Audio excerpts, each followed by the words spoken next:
هنجيب بص على كده يا ابني.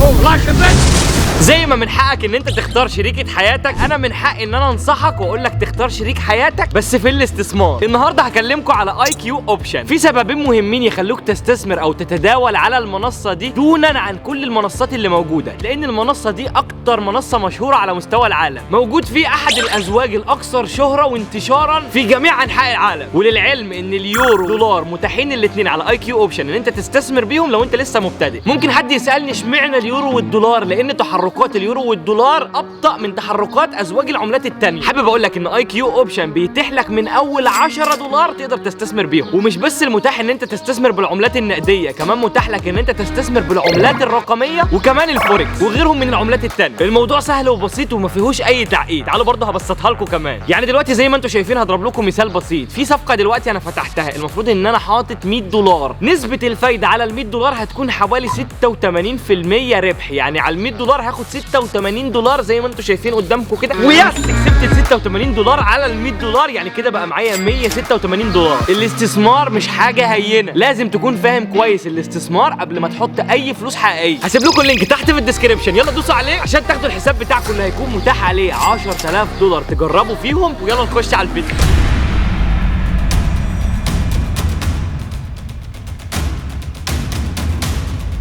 انا عايز اقول لكم ان للاسف شواريته اتعلم عليه الفيديو اللي فات. شواريته كان بيعمل مقلب في امان الله، بيعمل مقلب بكل بساطه وبكل سلاسه وبكل لطف، واذ فجاه خدت رجلي هوت شوت كده في دماغي، قصدي في كتفي مش في دماغي لان انا اتعورت. بصوا زي ما انتم شايفين، بصوا بقى لي 5 ايام عايش بالجرح ده. مين بقى اللي اداهوني؟ انا ما كنتش واخد بالي لان انا بحتفل بعيد ميلادي ومنبسط، واذ فجاه قعدت رجعت الفيديو فلاش باك وقلت مين يا شاور اللي اداك الرجل دي عشان خاطر كده انت اتعورت.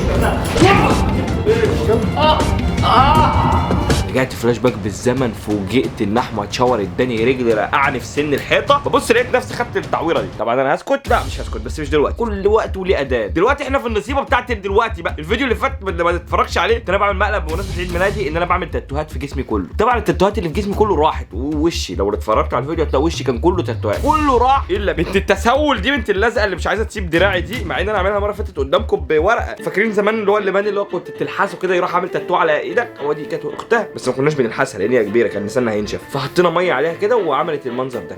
وهنا كمان بصوا زي ما انتم شايفين هنا برده كان المفروض في هنا مش كده كمان. انا بس عايز اقول لكم حاجه، ان هو عشان بس ممكن تكونوا مفكرين حطيت تاتو ما بيطلعش، انا جايب بيطلع. بصوا حتى ورا، يعني اللي ورا طلع اغلبه، انما ده بقى اللي فيه مشكله. فدلوقتي انا صحيت لسه صاحي من النوم حالا دلوقتي، انا دلوقتي صاحي وانا متزربن. ليه؟ عشان اتعورت، وانا ما بحبش ابقى بتعور، وبالذات في البايسبس بتاعتي. فعشان كده قررت انا دلوقتي هنزل اروح عند احمد شاور، يعني هساله بكل لطف وبكل ذوق ايه ده، انا هساله اقول ايه اللي انت عملته في دراعي ده بقى، ايه ده، وبعدين نشوف موضوع التاتو. يعني دلوقتي بس هننزل بهدوء نروح لاحمد شاور، بكل هدوء هنحل الموضوع يا احمد شاور. انت عارف ان عمر شاوريته مش مجنون وهيتصرف بكل هدوء وبكل عقلانيه. دلوقتي بقى انا كنت طول عمري بتساءل، هل المسمار لما بيخش في كاوتش العربيه بيبقى اقوى، ولا لو جبنا مفك حطيناه في كاوتش العربيه غزينا العربيه كده؟ ده اللي هنكتشفه دلوقتي في الفيديو بتاع النهارده، او دلوقتي بعد 5 دقايق في الفيديو بتاع النهارده. معانا المسمار اهو، هنعمل تيست كده في العربيه دي اللي مالهاش صاحب دي. هنعمل كده مثلا، اللي انا مش عايز يخش هنروح نديله واحده كده وبعد كده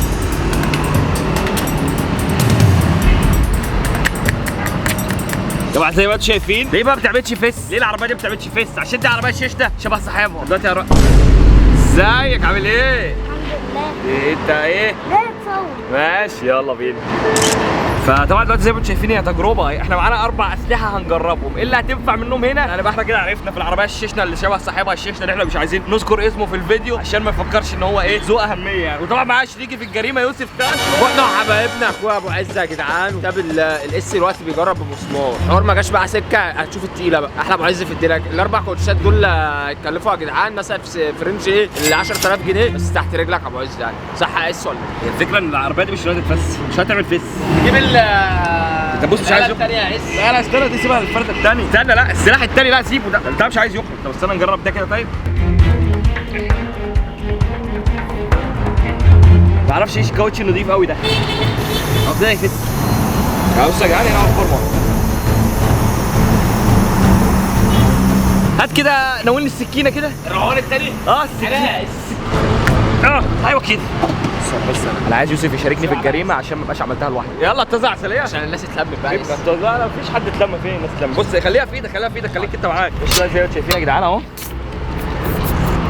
بص انت دلوقتي ايه؟ دلوقتي بتساعدني.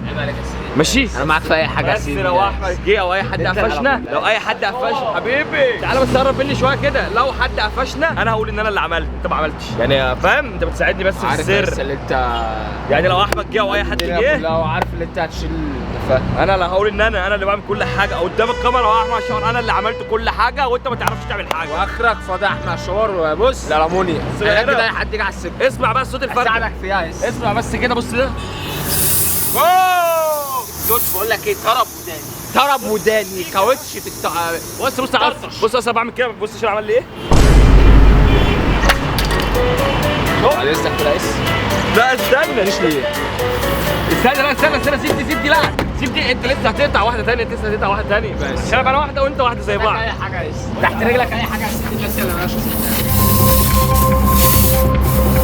والله ده بيطلع هوا عامل شبه التكييف. الكوتش ده بكام عايز؟ بيطلع هوا شبه التكييف. لا اطلع فوق هنا، اطلع فوق هنا، اطلع هنا عند ايدي بالظبط، هنا عند ايدي بالظبط. تروح. ممكن لو الجو حر في الصيف وانت مش عندكوا تكييف في البيت، انزل فرق عربيه تديك على طول هوا. كتاب الله. بس صاحبها هيفلقك اتنين. فين؟ بقول لكم يا جدعان كتاب الله هواء. يا جدعان عشان تعرفوا ان انا بقدم لكم المحتوى الترفيهي والمحتوى العلمي. كده اكتشفنا ان الدبوس ما يفرقعش عربيه، انما المفك تديها غزه. والله استمتاع. انا عايز اقعد دلوقتي. طب يلا دي بس جواها شويه هوا حلوين. الفرده الثانيه بقى، الفرده الثانيه هنديها غرزه بالسكينه وغرزه بالمنشار. دلوقتي معاك سكينه ومعاك منشار، اللي انت عايزه استخدمه. المنشار اهو. نجرب الاثنين والسكينه ونجرب مع بعض. تمام. يلا تعالى يا معلمه اللي مالكش معلمه. ازاي يعني احمد شهر يعورك يعني؟ ازاي انا اسيب الناس؟ ايه ده؟ شوف هتدفع ثمنها غالي قوي احمد شهر. واحنا بكل هدوء هنتصرف مع احمد شهر. اول حاجه كده الصلاه على النبي نبدا ايه؟ ايوه خد اديله في ده. خد اديله في ده. بقول لك ايه، امن بس ما تقلقش يا ابني. انت بتدعي البلف. هو انت بلف يالا؟ البلف بص البلف بتديله كده. بص يا جدعان البلف تروح تديله ده. ده صوت. دي بتطلع صوت اكتر من الثانيه. كده لو نزل اداله، لو كده لو نزل ناخد بربع جنيه هيتنفخ. انما احنا دي بتطلع صوت. احنا ندي على البلف كويس عشان بص لا بس كده. عايزين نقطع الاربع فرق بس. عبانا الشقه ما اعرفش مالها في ايه كده بقى. انت ايوه بس التقيل بقى التقيل. ايوه ده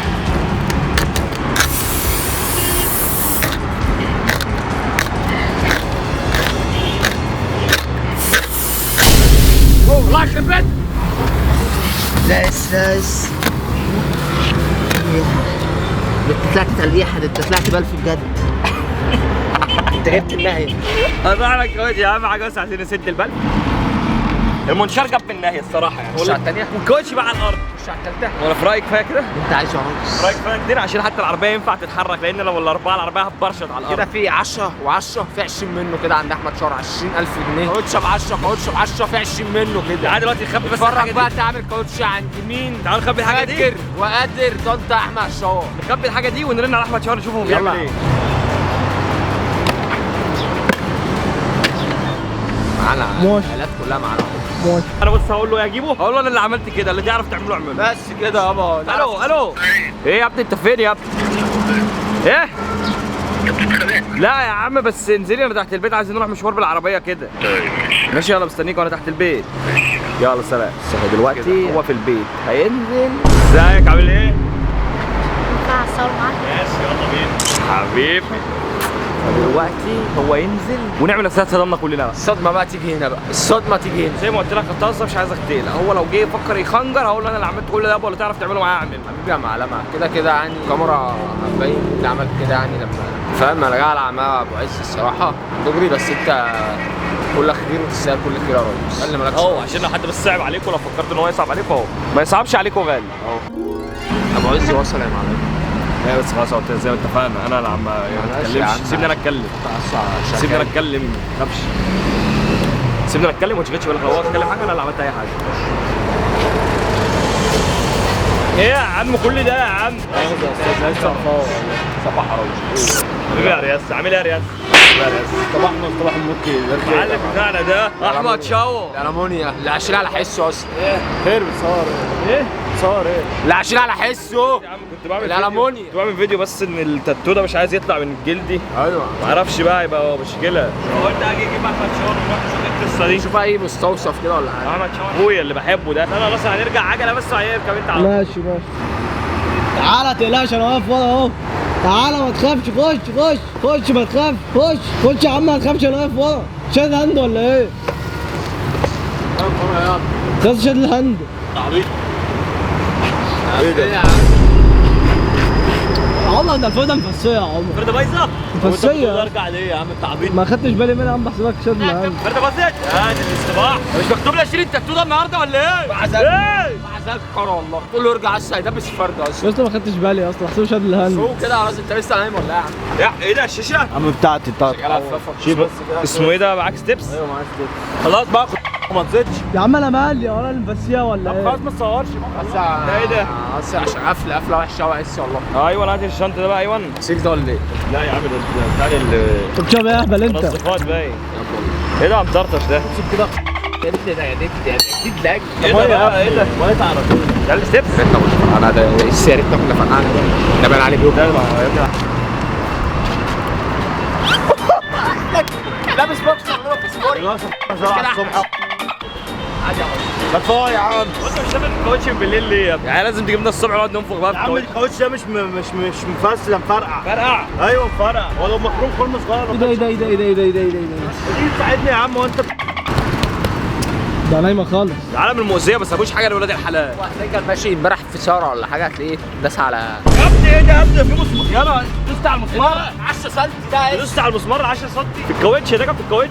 ماشي يا ابني، وانا بقول لك مفرقع. سكه ودجره اس بتاع الكاوتش اللي هناك ده هو اللي حطه لاحمد شارع عشان يجي يغير الكاوتش عنده. الشغل بقى اللي هو بيشغل نفسه كده. لا الكوتش معانا على الشغل ده. لا بص يابا احنا كده معانا ايه 3 فرد كده ومعانا 1 2 3. تعالى كده. انت دي كمان خدت فرده؟ لا حول الله يا رب، لا حول الله يا رب. ايه ده؟ هي الفرده ازاي؟ يا ابني دخلت في ايه يا ابني؟ ايه ده؟ هو انت مش تمنع؟ يلا يا شارع لا اله الا الله. شارع ما فيهوش بتاع كاوتش سليم. ده حد اللي عاملها.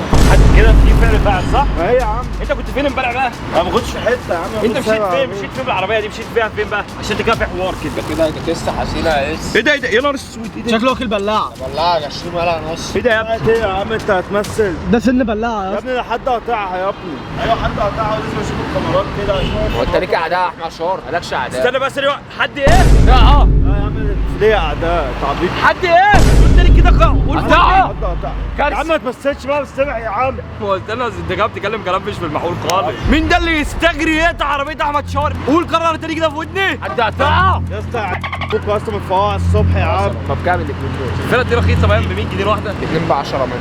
يا عم الدولار بعد ما غلي ممكن الفرده تبقى 3000 جنيه. انت عبيط. انا معايا واحده ستيبنا هي بس. ايه الحل بقى دلوقتي؟ جيب كاوتش. فرد خلاص بتاع كاوتش. اشتري فرد وخمرك لله وخلاص. وما تقلقش انا هجيب لك الولد اللي عمل كده او العيال اللي عملت كده دي وهقطعهم لك خالص. لو عيال بس انا شاكك هيس اللي هو بتاع الكاوتش اللي جنب بيت احمد انت شار. سيب لنا القصه دي. هات انت كاوتش سيب لنا القصه دي انا هتصرف. هات السكوتر. ايه؟ عايز ايه؟ سكوتر يا عم. لا بلاش السكوتر بقى مش هينفع عشان السكوتر بايظ. عايز زيت بس عايز اغير زيت مش هينفع. ايوه اصلا ولا جاي بيه بالعافيه اصلا هو اللي خده. يا عم فكك من دي يا عم. هات يا عم. بايظ. بايظ والله. مش هروح هو الزيت برضه بعد الدولار لما رفع الزيت رفع. مش هفكر ايه؟ هيديله بس المفتاح انا بقى اس. معاك السحب والصور في الاماكن كلها، ما تعملش معاها غلط. اديله اس. يا ابني بتاخد يا ابني انا مالي يا مكانتي. هات يا عم. يا ابني تعالى بص تعالى دي بتاعك كاوتش واحد لا تعالى بس اسمع مني اسمع مني. تعالى نجيب بتاعك كاوتش واحد لا سيب يا ابني سيب بقى دي. نروح نجيب بتاع الكاوتش. هو يجي بالجهاز اللي هو بيرفع للسما يرفع الكاوتش فوق. بطني يا اسطى مش قادر. بطني يا اسطى مش قادر. تعصب والله ما قادر يا اسطى بتاع لعلك اللي ده وحش قوي يا اسطى. تعصب مش قادر اعمل شعر. يا عم ما اكلتهم مش قادر. يعمل لك نفس طريق مش قادر. مش قادر وسع شايب الكاوتش.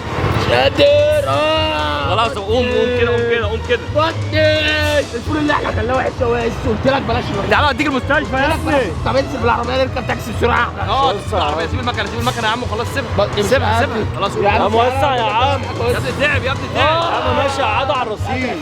يا ابني تعب يا عم قعدوا على الرصيف. مش قادر بطني. هتضرب التعبيط. يا ابني بس بتاع المكنه بقت فن. اللي بتاعه الشلته بقت بتتهز.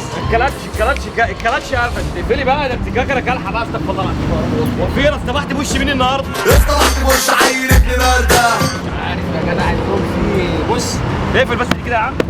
بس المكنه هتقع يا عم. ايه هو اللي بوظ الباب في راس الشارع؟ بص يا عم احمد بص يا عم احمد دلوقتي هنعمل ايه؟ بص يا عم احمد بص دلوقتي تقريبا هنجيب هنجيب توسع كده يا ابنك. ما توسع يا ابنك. دلوقتي نجيب بتاع الكاوتش يا زميلي. بص يا زميلي حطني هسه شويه. ايه ده وانت سبت الحته اللي احنا كنا شغالين بيها امبارح هنا في المكنه؟ يا اسطى مش عايز عشان بس عشان طريق مسلح. الصبح بننزل نلقط رسالة كده بننقش كده اي عماره طريق مسلح. ننشر اي مثلا حتى انا كنت اخر شغلانه. وبنروح برضه بالليل بعد المغرب بنروح نشيل بطيخ لو عايز تيجي تشيل معانا بطيخ في سوق جمصة. ودي عشان الكهرباء برضه بتشغل كهرباء. دي بقى بركب كاميرات في الشقه. لا هنا يعني انت عارف ايه دلوقتي المعيشه غليت المعيشه غليت. انت مستني ايه؟ انت مش اللي في خيالك يابا. بص افهم بص انا بس عشان في دلوقتي ميعاد تغيير كاميرات عندي بس مستلم الشيفت دلوقتي الكهربائي.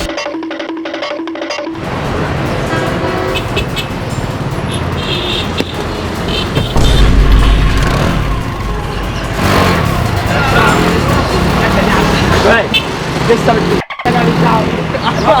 احمد المكنه ليه؟ ابعد يا 60000 جنيه عندي القصص. ايه؟ اعمل ايه؟